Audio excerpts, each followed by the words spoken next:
अस्सलाम वालेकुम नाज़रीन, एक नई वीडियो में खुश आमदीद। आज की वीडियो में आपके साथ शेयर करूंगी कोफ्ते और चने का सालन घर में किस तरीके से बना सकते हैं।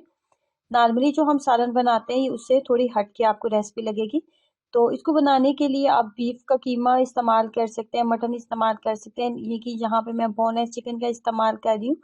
बोनलेस चिकन लेंगे, तकरीबन आधा किलो के करीब मेरे पास बोनलेस चिकन था। और इसके अंदर हम सबसे पहले ऐड करेंगे धनिया और पुदीना। धनिया और पुदीना ऐड करने के बाद इसके अंदर मजीद जिस चीज़ का इस्तेमाल करेंगे वो है सब्ज़ मिर्चों का पेस्ट। मैं तकरीबन आधा किलो के करीब सब्ज़ मिर्चें मंगवा लेती हूँ। उसको उनकी डंडियाँ उतारने के बाद तमाम सब्ज़ मिर्चों को वॉश करने के बाद ग्राइंडर में डालती हूँ और उसके अंदर थोड़ा सा कुकिंग ऑयल डालती हूँ जिससे ग्राइंडर अच्छे से चल जाए। तो उस तरीके से हरी मिर्चों का पेस्ट जो है बहुत आराम से तैयार हो जाता है और 6 से 7 महीने आप उसको फ्रीज भी कर सकते हैं, फ्रीज़र में फ्रिज में आप रख सकते हैं। एक बड़ा खाने का चम्मच सब्ज़ मिर्चों का पेस्ट लेने के बाद एक खाने का चम्मच लहसुन और अदरक का पेस्ट लिया है। उसके बाद एक चाय का चम्मच इसके अंदर जाएगा गरम मसाला पाउडर। और ये लास्ट पे मैं नमक ऐड कर रही हूँ। नमक से पहले मैंने गरम मसाला पाउडर ऐड किया था, एक चाय का चम्मच।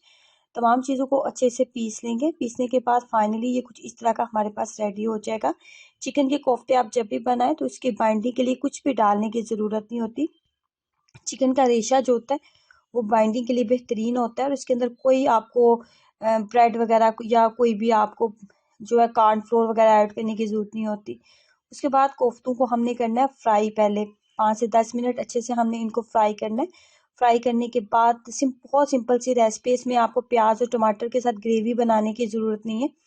सिंपल ग्रेवी बनाने के लिए मैं दही का इस्तेमाल करूँगी। तो दही मैंने एक प्याली के करीब ली है। खट्टा दही नहीं लेंगे, ताज़े दही का इस्तेमाल करेंगे। एक चाय का चम्मच नमक, एक चाय का चम्मच लाल मिर्च पाउडर, एक चाय का चम्मच धनिया पाउडर, एक चाय का चम्मच धनिया पाउडर और एक खाने का चम्मच इसके अंदर सब्ज़ मिर्चों का पेस्ट ऐड किए। उसके बाद आपने इसके अंदर धनिया और पुदीना ऐड करना है, एक मुट्ठी बराबर। तमाम चीज़ों को अच्छे से हैंड ब्लेंडर का इस्तेमाल करते हुए हमने पेस्ट फॉर्म में बना लेने के बाद कोफ्ते जब अच्छे से फ्राई हो जाएं तो उन कोफ्तों के अंदर ही हमने इस दही को ऐड कर देना है।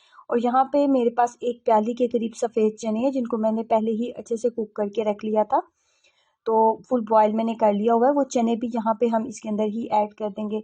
ये जो आपको सालन है ये बनाने में ना सिर्फ बहुत ज़्यादा फास्ट आप इसको बना लेंगे बल्कि टेस्ट में भी आपको नॉर्मली जो कोफ्ते और चने का सालन हम टमाटर और प्याज की ग्रेवी बना के तो बनाते हैं उससे थोड़ा सा हट के लगेगा। इसकी ग्रेवी बहुत ज़्यादा नहीं होती लेकिन खाने में ये बहुत ज़्यादा आपको टेस्टी लगेगा। बहुत ज़्यादा स्पाइसी ये नहीं होगा। अब यहाँ पे ढक्कन के साथ मैंने कवर कर दिया था यहाँ तक कि इसकी ग्रेवी के अंदर थिकनेस आ गई थी।